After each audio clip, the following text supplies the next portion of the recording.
नमस्कार प्यारे विद्यार्थियों, एक बार फिर से आप सभी का स्वागत है। और आज के इस वीडियो में हम प्रतियोगी परीक्षाओं में दिए जाने वाले आरक्षण, जो कंपटीशन एग्जाम में रिजर्वेशन किस प्रकार से काम करता है, किस प्रकार से लगता है, उसको हम आज समझेंगे। जितने भी विद्यार्थी प्रतियोगी परीक्षाओं की तैयारी कर रहे हैं उनको ये वीडियो देखना आवश्यक है, मतलब कि उनको देखना ही चाहिए, क्योंकि हम प्रतियोगी परीक्षाओं की तैयारी कर रहे हैं तो हमको ये तो पता होना चाहिए एटलीस्ट कि रिजर्वेशन सिस्टम काम कैसे करता है। और आज हम जो भी सुप्रीम कोर्ट की गाइडलाइन है, सुप्रीम कोर्ट ने जो भी ऑर्डर जारी किए हैं, उसी को आधार बना के आज हम बातें करने वाले हैं।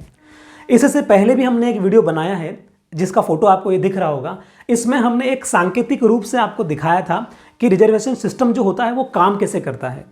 आज हम डिटेल में हॉरिजॉन्टल रिजर्वेशन के बारे में भी बात करने वाले हैं, क्योंकि इस वीडियो में हमने सिर्फ सांकेतिक रूप से दिखाया था कि किस प्रकार से काम करता है, और हॉरिजॉन्टल रिजर्वेशन जो महिलाओं को, दिव्यांगजन को, एक्स सर्विसमैन को मिलता है, उस विषय में हमने बात नहीं करी थी।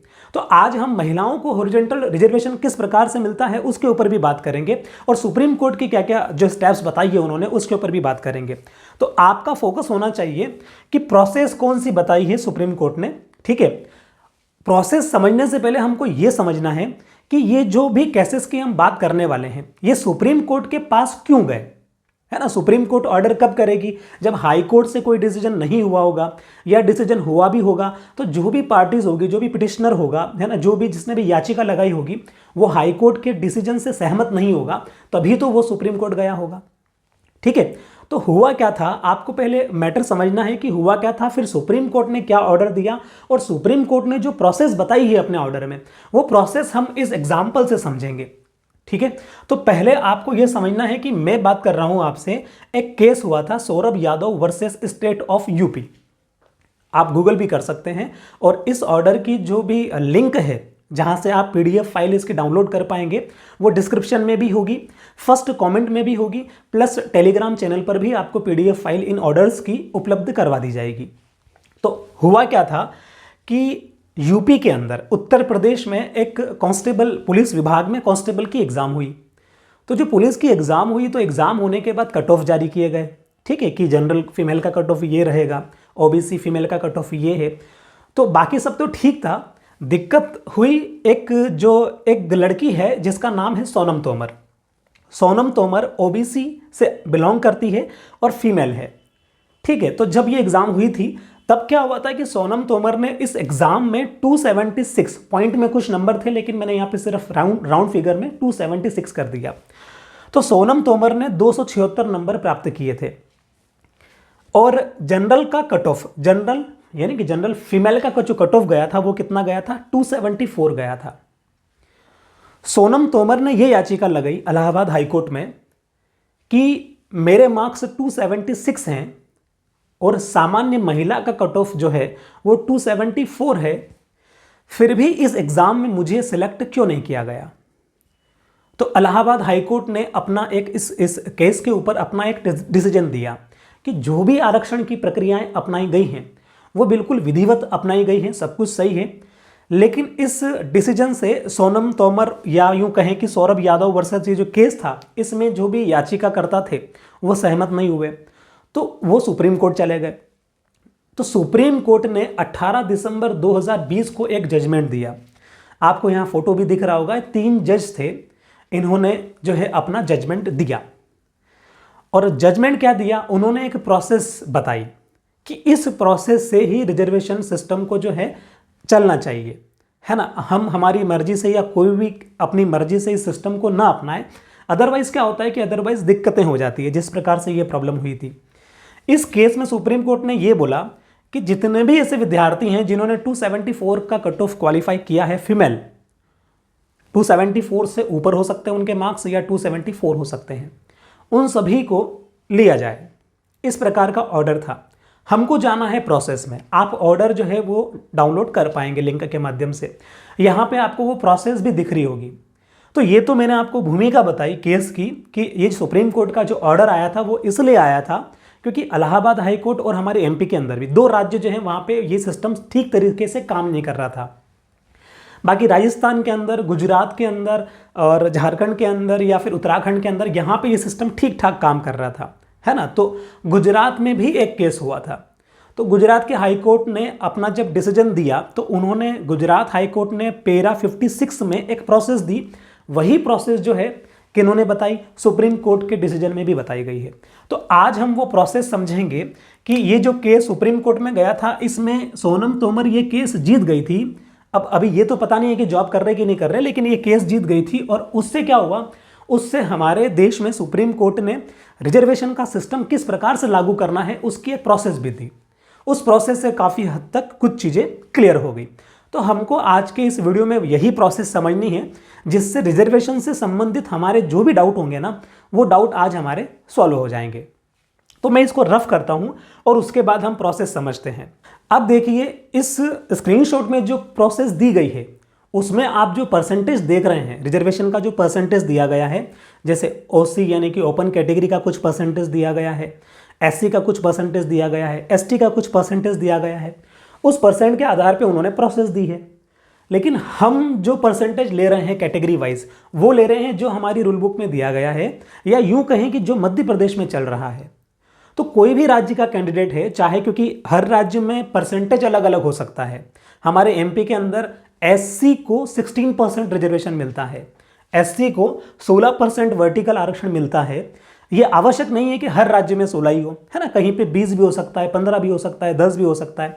तो मेरे कहने का मतलब है कि परसेंटेज कुछ भी हो सकता है, लेकिन प्रोसेस तो सेम ही रहेगी। तो हमको जो है फोकस करना है प्रोसेस के ऊपर। तो अभी यहाँ पे हम स्टेप 1 में और स्टेप 2 में प्रोसेस करके रिजर्वेशन को समझेंगे। उससे पहले आपको ये समझना है कि मध्य प्रदेश में क्या हो रहा है। तो मध्य प्रदेश में जो रूल बुक हमारी आई है अभी, उसमें एसटी में 20% का रिजर्वेशन बताया गया है, एससी में 16%, ओबीसी में 27% देना है, ईडब्ल्यूएस में 10% देना है। देंगे कैसे वो हमको समझना है, ठीक है। ये जो रिजर्वेशन हमारी रूल बुक में दिए गए हैं ना, अगर इनको हम काउंट करें तो ये कितना परसेंट बनता है, 73% बनता है। कुल मिला के 73% जो है वो रिजर्वेशन है।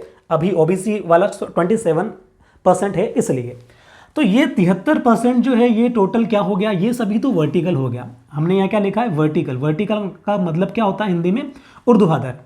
तो ये जो रिजर्वेशन है इन 4 कैटेगरीज का, वो वर्टिकल रिजर्वेशन है। तो 73% तो वर्टिकल हो गया। उसके अलावा 100 में से 73 माइनस करेंगे तो जो यूआर का या अनारक्षित का जो रिजर्वेशन होगा, रिजर्वेशन भी नहीं कहेंगे, जो अनारक्षित की जो सीट्स होंगी वो कितना परसेंट है, वो 20%, 27% होगी किसी भी वैकेंसी में, ठीक है। तो ये तो हो गया कौन सा, वर्टिकल रिजर्वेशन हो गया। उसके बाद रूल बुक में दिया गया है कि हॉरिजॉन्टल रिजर्वेशन भी देना है। हॉरिजॉन्टल रिजर्वेशन किसको दिया जाता है, तो जो क्षैतिज आरक्षण जो होता है वो महिलाओं को दिया जाता है, दिव्यांगजन को दिया जाता है, और एक्स सर्विसमैन जो होते हैं, भूतपूर्व सैनिक, उनको दिया जाता है। हमारे मध्य प्रदेश की अगर बात की जाए तो महिलाओं को 33% जो है वो हॉरिजॉन्टल रिजर्वेशन दिया जा रहा है।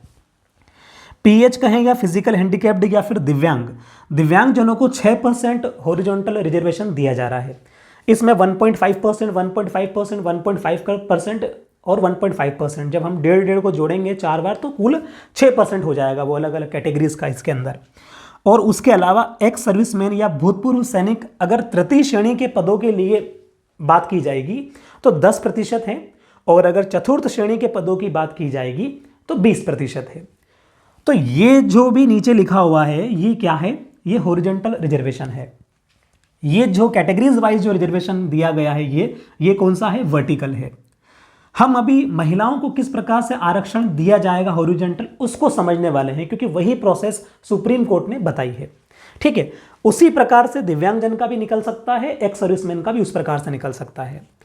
अब आपने पिछले वीडियो में यह समझा था कि वर्टिकल रिजर्वेशन और हॉरिजॉन्टल में क्या डिफरेंस है। अगर नहीं भी समझा तो मैं फिर एक बार बता देता हूं कि वर्टिकल रिजर्वेशन जहां भी होता है ना, तो वहां पे बंदा स्विच मार सकता है, जंप कर सकता है। कहने का मतलब, अगर कोई ओबीसी कैटेगरी का बंदा है, एससी कैटेगरी का है, या एसटी कैटेगरी का है, या ईडब्ल्यूएस का है, और अगर वो जनरल के कट ऑफ के बराबर मार्क्स या उससे ज़्यादा ला रहा है, तो वो जनरल के अंदर या अनरिजर्व कहेंगे, अनारक्षित के अंदर चला जाता है, उस सीट में चला जाता है।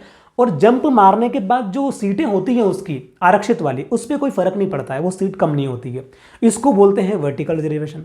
और जहां पे हॉरिजॉन्टल रिजर्वेशन लगता है ना, अगर मान लो किसी वैकेंसीज में हॉरिजॉन्टल रिजर्वेशन लगा दिया पूरा, तो इसका ये मतलब हुआ कि कैटेगरी वाला बंदा या आरक्षित वर्ग वाला कोई भी बंदा कितने ही मार्क्स ले आता है, 95 ले आए, 99 मार्क्स ले आए 100 में से, तो भी वो उसकी कैटेगरी के उसी में रहेगा, वो अनारक्षित की श्रेणी में नहीं जा पाएगा। मान लीजिए कि एससी की 16 सीट है और 16 सीट में से एक बंदा 95 मार्क्स ले आया, 95% बोल लो कि 95% मार्क्स ले आया, तो भी वो उन 16 सीटों में ही रहेगा। ऐसा नहीं होगा कि वो उठ के अनारक्षित में आ गया और वो 16 की 16 अभी भी वैसी रखी है, ऐसा नहीं होता है। तो इस रिजर्वेशन को बोलते हैं हॉरिजॉन्टल रिजर्वेशन। अब हम आते हैं हमारे मुद्दे की बात पे जो हमको आज समझना है। देखिए, हमको ऐसा एज्यूम करना है कि किसी वैकेंसी में 100 टोटल पोस्ट निकली है, 100 पोस्ट निकली है। अब हम अगर एमपी के अंदर वर्टिकल रिजर्वेशन की बात करें तो एमपी के अंदर जो वर्टिकल रिजर्वेशन दिया गया है वो कितना दिया गया है कैटेगरी वाइज देखें तो, जैसे अनारक्षित की बात करूं मैं कि यूआर की कितनी सीटें हैं, 100 में से यूआर की कितनी सीटें होंगी, तो आप कहेंगे अगर कोई 100 वैकेंसी निकल रही है और उसमें अगर यूआर की सीट की बात कर रहे हैं एमपी के अंदर तो वो 27% होगी, क्योंकि बाकी जो ये है 73% ये तो रिजर्वेशन है वर्टिकल। तो अनारक्षित की सीटें कितनी हैं, 27%। 100 का 27% कितना होगा, तो आप कहेंगे 100 का 27% 27 होगा। तो कहने का मतलब अनारक्षित की टोटल सीट कितनी है, 27 है। ऐसे ही ईडब्ल्यूएस की टोटल सीट कितनी होगी, तो क्योंकि ईडब्ल्यूएस का जो रिजर्वेशन है ना वो कितना है, 10% है वर्टिकल, तो 100 का 10% 10 ही होगा, तो ईडब्ल्यूएस की 10 सीटें होंगी। टोटल सीट की अभी बात हो रही है। ओबीसी की कितनी होगी, 27 सीट होगी, है ना, क्योंकि 27% है रिजर्वेशन। एससी की कितनी होगी, एससी की 16 होगी, क्योंकि एससी का रिजर्वेशन कितना है, 16% है। एसटी की कितनी होगी, एसटी की 20 होगी। ये भी आप समझ गए होंगे क्योंकि एसटी का रिजर्वेशन कितना दिया है, 20% दिया है। तो इन सीट्स को हम काउंट करेंगे तो ये कितनी हो जाएगी, कुल 100 हो जाएगी, और 100 ही पदों की भर्ती निकली है। अब बात आती है कि हमारे जो ये सुप्रीम कोर्ट का ऑर्डर है या फिर आरक्षण की ही बात कर ली जाए तो इसमें ये बोला है कि आपको महिलाओं को 33% रिजर्वेशन भी देना है। हम महिलाओं की अभी बात कर रहे हैं। मान लीजिए कि महिलाओं को 33% रिजर्वेशन देना है हॉरिजॉन्टल, इसका ये मतलब है, और जो कैटेगरी वाइज देना है ना, इसका ये मतलब है कि ये अनारक्षित के अंदर महिलाओं को कितनी सीट्स होंगी, जो फीमेल की होगी ओनली, तो टोटल जो सीट है वो 27 है, और 27 का 33% मतलब कि किसी भी चीज का 33% निकालो, उसमें डिवाइड बाय 3 कर दो। तो अगर हम 27 में 3 का भाग लगाएंगे तो 3 निम 27, 9 बार जाएगा। कहने का मतलब है कि 27 में से जो 9 सीट हैं वो किसके लिए आरक्षित हैं, महिलाओं के लिए। इसको बोलते हैं हॉरिजॉन्टल रिजर्वेशन। मतलब कि ये 33%, यूं समझें कि इस 27 में से 9 सीट महिलाओं को देनी ही देनी है। 9 से ज्यादा हो जाए तो चलेगा, लेकिन 9 से कम नहीं हो सकती, है ना। इसका सिंपल सा मतलब क्या है, हॉरिजॉन्टल, कि इतना तो देना ही है। अब जब 27 में से 9 सीट महिलाओं को दी तो अब कितनी बची, 18। तो ये 18 किसकी हो गई, ओपन की हो गई। यहां तक भी कोई डाउट नहीं है। ईडब्ल्यूएस की टोटल सीट कितनी है, 10% है। अगर 100 सीट पे देखेंगे तो 10 सीटें किसकी हो जाएंगी, ईडब्ल्यूएस की हो जाएगी।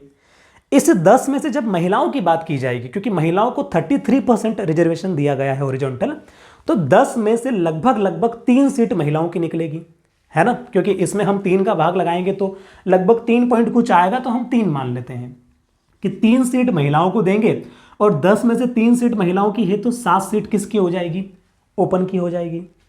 ऐसे ही ओबीसी में भी रिजर्वेशन देना है, सभी कैटेगरीज में देना पड़ेगा महिलाओं को हॉरिजॉन्टल। तो 27 का फिर आप 1/3 करेंगे तो 9 आएगा, क्योंकि 33% निकालना है, और फिर इधर 18 बच जाएगा, तो 18 सीट्स ओपन की हो जाएगी ओबीसी के अंदर। अगर एससी की बात करेंगे तो फिर हम 3 का भाग लगाएं तो 3 पंजे 15, 3 छंग 18, तो लगभग 5 मान लो कि 5 सीट महिलाओं के लिए हो जाएगी एससी में, और एससी ओपन के अंदर कितनी हो जाएगी, 11 हो जाएगी। ठीक है, 20 सीट एसटी की है तो महिलाओं को कितनी मिलेगी, तो 3 छंग 18, तो हम लगभग यहाँ पे 7 मान लेते हैं। ठीक है, और इधर हो जाएगी आपकी 13 सीट जो हो जाएगी वो एसटी ओपन की हो जाएगी। मुझे लगता है ये आप समझ गए होंगे कि ये अभी हमने ये जो लिख दिया ना, ये इन टोटल सीट में से जो हॉरिजॉन्टल रिजर्वेशन है महिलाओं का वो लिख लिया है। क्लियर कट बात है। तो इतना तो हमको वैकेंसी में दिया ही रहता है है ना, जो भी रूल बुक आती है उसमें ये चीज़ तो दी ही रहती है कि कुल सीट कितनी है, ओपन कितनी है, फीमेल कितनी है। अब बात करते हैं कि जो सुप्रीम कोर्ट ने जो परिभाषा दी है कि इस प्रकार से आपको करना है, या प्रोसेस जो दी है, उसकी स्टेप 1 पे आते हैं कि उन्होंने फर्स्ट स्टेप क्या बताई है। फर्स्ट स्टेप उन्होंने ये बताई है कि सबसे पहले आपको यूआर को भरना है। सबसे पहले आप किसको भरेंगे? यूआर को भरेंगे। अब आप देखिए कि जब हमने 100 पदों के लिए जब वैकेंसी निकाली तो हो सकता है कि 1000 लोगों ने एग्जाम दी हो, 2000 लोगों ने दी हो, 5000 लोगों ने दी हो। तो होता क्या है, बेसिकली करना क्या है कि कितनी सीट्स टोटल हैं यूआर की? 27। यूआर की 27 सीटें। तो पहली स्टेप में टॉप के जो 27 लोग होंगे उनको देखा जाएगा। टॉप के कितने लोग? 27, क्योंकि कुल सीट कितनी है यूआर की? कुल सीट 27 है। तो क्या किया गया? फर्स्ट, सेकेंड, थर्ड, फोर्थ, ये मेरिट के आधार पे मार्क्स है। सबसे ज़्यादा इसके नंबर मान लो पहले वाले पे जो होगा, जो भी है, दूसरे पे, तीसरे पे, चौथे पे, पांचवे पे, ऐसे करके कहाँ तक? ऐसे करके 27 तक। पिछले वीडियो में हमने सिर्फ यहाँ पे ये लिखा था, इनकी कैटेगरीज वगैरह लिखी थी। आज इसको और हम विस्तार में समझ रहे हैं, डीप में चल रहे हैं थोड़ा और। होता क्या है कि जब 1000 लोगों ने मान लो एग्जाम दी और उसमें से हमने किसको देखा? टॉप 27, फर्स्ट 27 भी बोल सकते हैं कि सबसे पहले ऊपर से 27 लोगों को लिया, क्योंकि 27 यूआर की सीट है। इन 27 के अंदर महिलाएं भी हो सकती हैं, पुरुष भी हो सकते हैं, कैटेगरी भी कोई सी भी हो सकती है। ठीक है, मतलब कि क्या करना है, 27 को आपको लेना है। उनमें कैटेगरी नहीं देखनी है कि कौन सी कैटेगरी का है, उसमें आपको जेंडर भी नहीं देखना है कि वो फीमेल है कि मेल है, कुछ भी नहीं देखना है। क्या करना है, 27 लोगों को आपने उठाया। ठीक है, फर्स्ट स्टेप मैं यहां लिख देता हूं। पहली स्टेप क्या है कि जो भी फर्स्ट के, या इसको मैं ब्रैकेट में लिख देता हूं, टॉप 27 जो है उनको उठाना है। ठीक है, और ब्रैकेट में मैं लिख देता हूं इसमें कि टॉप 27 को जब हम उठाएंगे ना, क्यों उठा रहे हैं? क्योंकि यूआर की पहले भर रहे हैं, तो टॉप 27 को उठा रहे हैं। और इसमें क्या है, इसमें हम लिख रहे हैं कि कैटेगरी, अच्छा हम नहीं लिख रहे हैं, जो सुप्रीम कोर्ट ने जो प्रोसेस बताई है ना अपने ऑर्डर में, उसमें लिखा हुआ है। तो कैटेगरी डजंट मैटर। ठीक है, कैटेगरी मैटर नहीं करेगी। पहली चीज, किसी भी कैटेगरी का विद्यार्थी हो सकता है। उसके बाद और क्या है, फीमेल या मेल, कोई भी हो सकता है। ठीक है, तो ये चीज 27 अपन ने उठा ली है। अब क्या करना है, अब दूसरी स्टेप आती है कि जब आपने टॉप 27 को उठाया, अब लगाना है हॉरिजॉन्टल रिजर्वेशन, है ना। तो दूसरी स्टेप क्या होगी? दूसरी स्टेप होगी कि अब आपको हॉरिजॉन्टल जो रिजर्वेशन है, ठीक है, उसको क्या करना है? उसको चेक करना है। उसको चेक करना है। क्या चेक करना है कि हॉरिजॉन्टल रिजर्वेशन की जो गाइडलाइन है उसके अनुसार उतनी सीट महिलाओं को मिल रही है कि नहीं मिल रही है। इसको और इजी करें तो कहने का मतलब यह है कि टॉप 27 की जो वो लिस्ट यहां थी 27 लोगों की ऊपर से, उसमें हॉरिजॉन्टल कितना होना चाहिए यूआर का? 9। तो यह देखना है कि इन 27 लोगों में 9 लड़कियां हैं कि नहीं है। अगर 9 लड़कियां हैं, अच्छा 9 से ज्यादा भी हो सकती है, मतलब कि हो सकता है कि 10 हो। टोटल जो 27 लोग हमने उठाए हैं उसमें हो सकता है कि 10 लड़कियां हो, है ना, और बाकी के कितने बच रहे हैं? 17 बॉयज हो सकते हैं। ऐसा हो सकता है। हो सकता है कि 15 जो है वो लड़कियां हो और 12 लड़के हों, ऐसा भी हो सकता है। लेकिन 8 लड़कियां हो तो फिर स्टेप चेंज करनी पड़ेगी। तो हम क्या समझे इस सेकंड स्टेप में? हम क्या समझे कि हमको हॉरिजॉन्टल रिजर्वेशन चेक करना है। जब हमने हॉरिजॉन्टल रिजर्वेशन चेक किया तो 2 केस बन सकते हैं, 2 स्थितियां बन सकती है। पहली स्थिति तो यह बनेगी कि हॉरिजॉन्टल का क्राइटेरिया फुलफिल हो जाएगा, तो फिर आगे नहीं बढ़ना है। तो पहली स्थिति तो हम वही ले रहे हैं। पहली स्थिति क्या ली हमने? पहली स्थिति ली हमने कि यस। यस क्यों लिखा मैंने? कि हॉरिजॉन्टल रिजर्वेशन है, मतलब कि जो फुलफिल कर रहा है। कुल मिला के मेरे कहने का मतलब इस 27 में 9 या 9 से ज्यादा लड़कियां हैं, तो फिर कुछ भी नहीं सोचना है। तो फिर कुछ भी नहीं सोचना है। ये जो लिस्ट है ना टॉप 27 वाली, इस लिस्ट को फाइनल कर देना है। फाइनल बोलो या इसको क्या बोलो, लॉक बोलो, कि ये लिस्ट अब लॉक हो गई है। ठीक है, इतना आपको समझ में आ गया।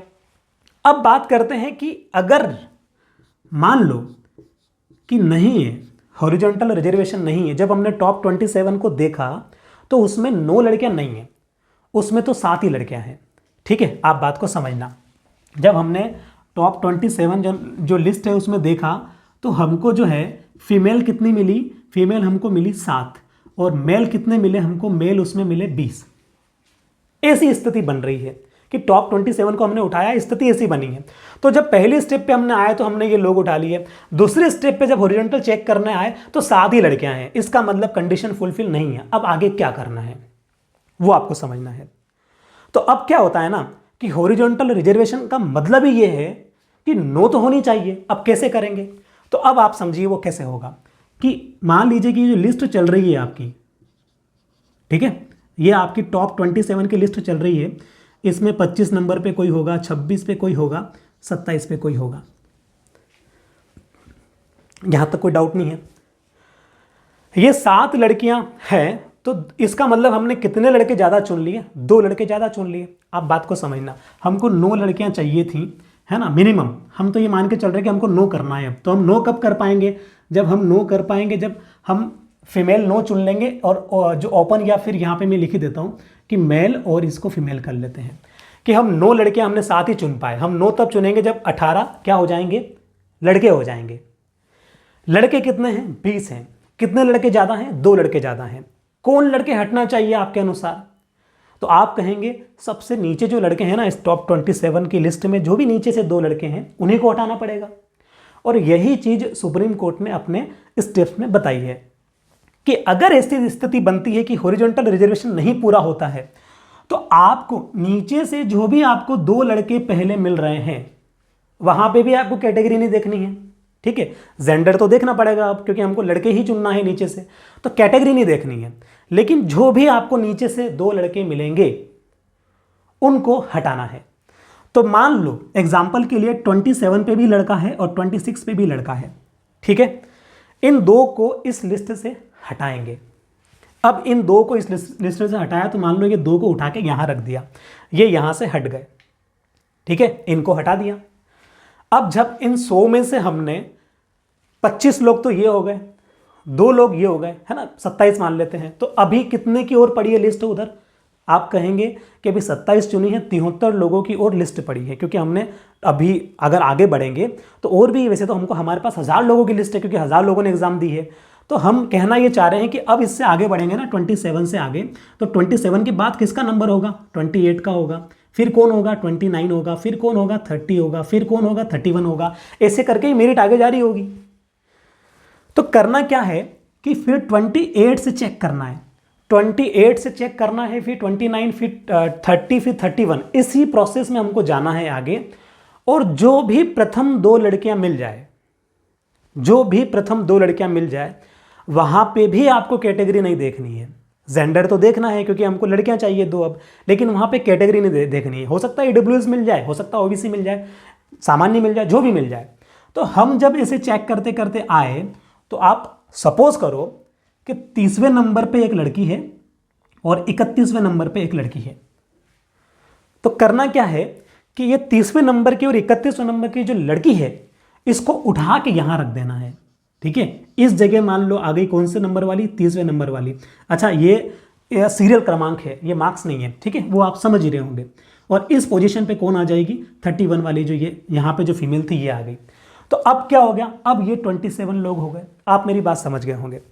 तो हुआ क्या, ये 30, 31 वाले जो हैं ये तो हट जाएंगे यहाँ से, अब ये तो ऊपर चले गए। और वो जो 2 लोग थे 25 और 26 नंबर वाले, वो तो अभी भी इस लिस्ट में है।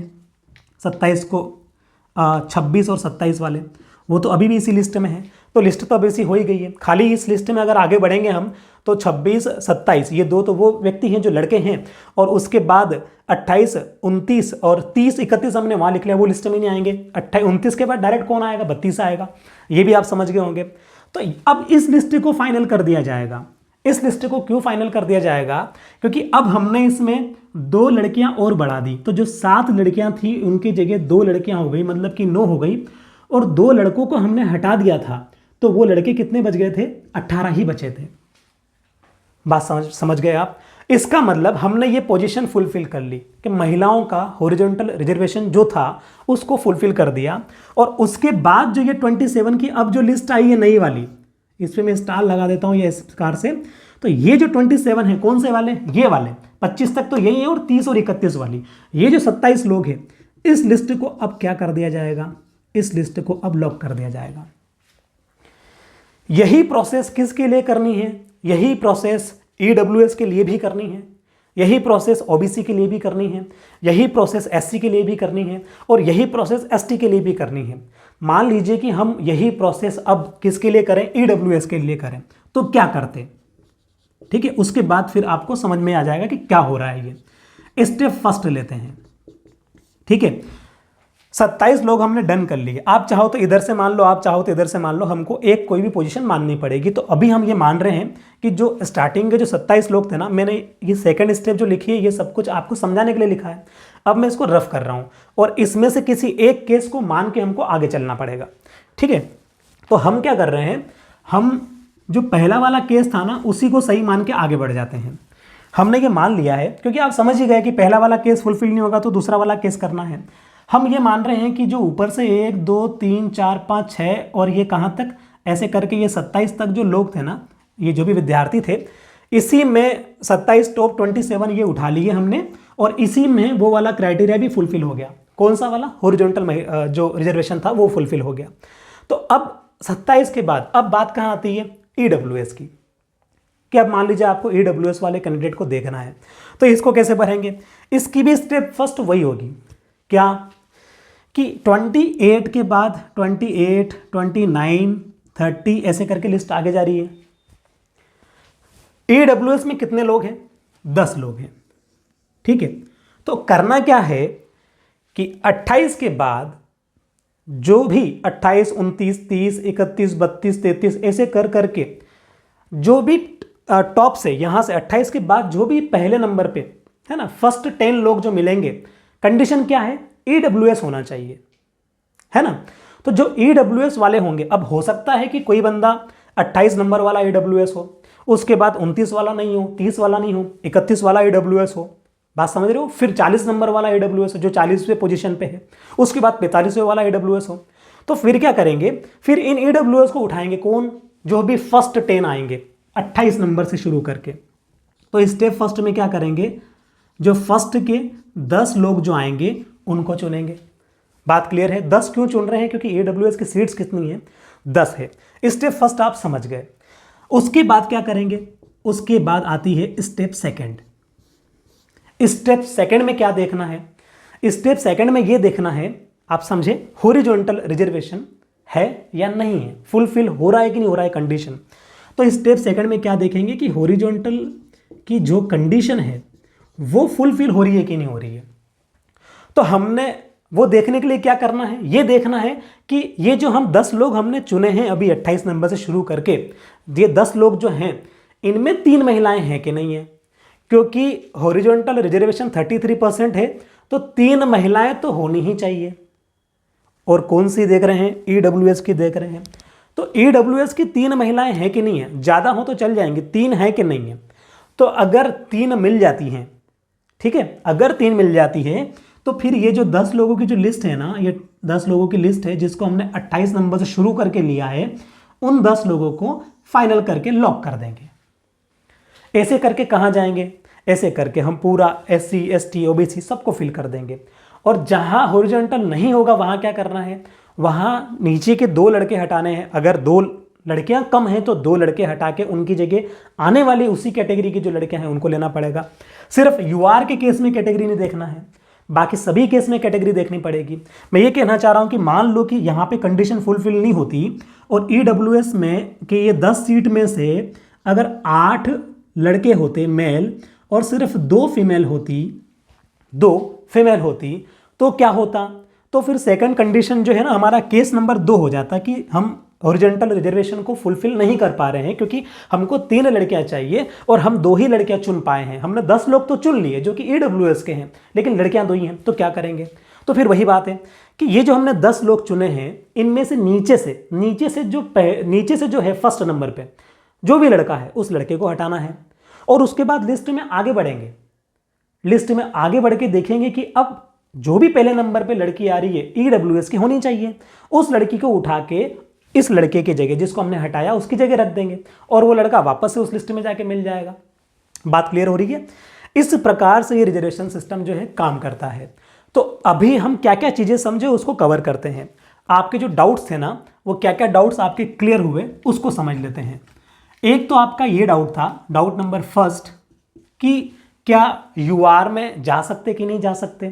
तो देखो आपने अभी देखा कि ईडब्ल्यूएस वाला बंदा भी यूआर में जा सकता है, ठीक है, अनरिजर्व में जा सकता है, ओबीसी वाला भी जा सकता है, एससी वाला भी जा सकता है, एसटी वाला भी जा सकता है। क्यों जा सकता है? क्योंकि वर्टिकल रिजर्वेशन लगा हुआ है।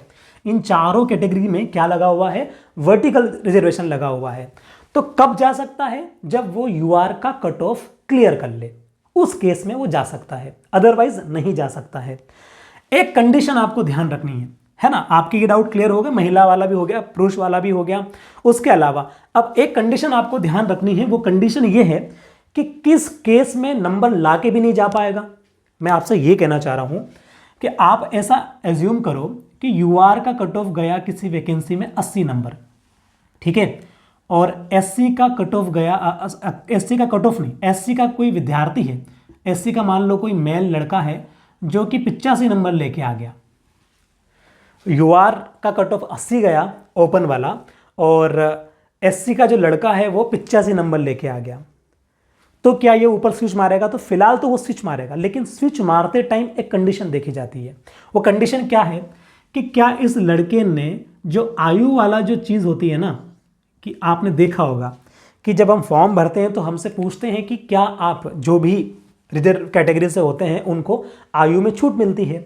तो मान लीजिए कि किसी वैकेंसी को भरने की आयु 40 वर्ष है, सामान्य व्यक्तियों के लिए 40 वर्ष है, और अगर वो कैटेगरी से हैं, एससी कैटेगरी से हैं एग्जाम्पल के लिए, तो उनको 5 सालों की छूट मिल रही है कि 42 का होगा तो भी भर पाएगा, 45 का होगा तो भी भर पाएगा, अगर ये वाला केस है। और ये जो व्यक्ति है जो 85 नंबर लेके आया है, ये मान लीजिए कि 42 साल का है। कितने साल का है? 42 साल का है। अब ये 42 साल का है, वैकेंसी भरने की जो आयु थी वो तो 40 साल थी, न्यूनतम आयु या अधिकतम ही बोलो, मतलब कि कुल मिला के 40 साल से ऊपर वाला नहीं भर सकता। अगर इस प्रकार का केस था तो फिर, और उसके बाद ये नंबर लिया है, जनरल का कट ऑफ क्वालिफाई कर ले, तो ये उस लिस्ट में नहीं जाएगा, यूआर वाली में। क्यों नहीं जाएगा?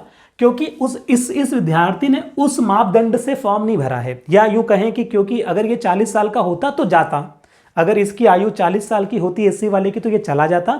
इसकी आयु 45 साल की है या 42, 43 कुछ भी है 40 से ज़्यादा, उस केस में अगर ये ज़्यादा नंबर भी ले आएंगे आरक्षित तो नहीं जा पाएंगे। क्लियर होगी? तो एक कंडीशन आपको सिर्फ ये आयु वाली ध्यान रखनी है, उसके अलावा इसमें सब कुछ ठीक था।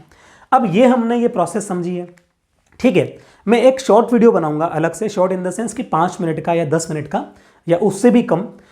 उसमें हम ये समझेंगे कि अभी हाल ही में जो एग्ज़ाम हुई थी 1-2 साल पहले प्रबंधक की, उसमें जो कट ऑफ जारी किया गया है और प्रोसेस कौन सी अपनाई गई है, काफ़ी हद तक सेम टू सेम यही प्रोसेस अपनाई गई है। तो अपने पास वैकेंसी भी होगी ओरिजिनल वाली, ये तो अभी हम मान के चल रहे हैं, ओरिजिनल वाली वैकेंसी भी होगी और हमारे पास कट ऑफ भी होगा, और हमारे पास जो है कैटेगरी वाइज कट ऑफ भी होगा कि ओबीसी फीमेल का कितना गया, ओबीसी मेल का कितना गया, और हम ये देखेंगे एग्जाम्पल लेके कि किस प्रकार से गया, तो हमको और भी अच्छे से समझ में आ जाएगा, ठीक है। तो ये थी आज की क्लास। मुझे ऐसा लगता है कि आपको काफ़ी हद तक समझ में आ गया होगा, और अगर अभी भी कोई डाउट बचे हैं तो आप कमेंट कर सकते हैं। आगे आने वाली क्लासेस का शेड्यूल कम्युनिटी पोस्ट में टेलीग्राम चैनल पे मिल जाएगा। अभी स्वास्थ्य खराब चल रहा है, इसलिए क्लासेस थोड़ी लेट ही आ रही है, और अभी ये क्लास भी 6 दिन के बाद आई है, जबकि ये पहले से ही आ जानी चाहिए थी। लेकिन अभी भी हमको 1 दिन बचा हुआ है, हमारा फॉर्म फिलिंग की जो लास्ट डेट है वो 23 यानी कि कल है, तो अभी भी हमारे पास समय है। तो आप कुछ चेंजेस करना चाहें तो कर सकते हैं, और हो सकता है कि कल भी डेट बढ़ जाए, ठीक है। तो हम अब मिलेंगे अगले वीडियो में, तब तक के लिए थैंक यू सो मच।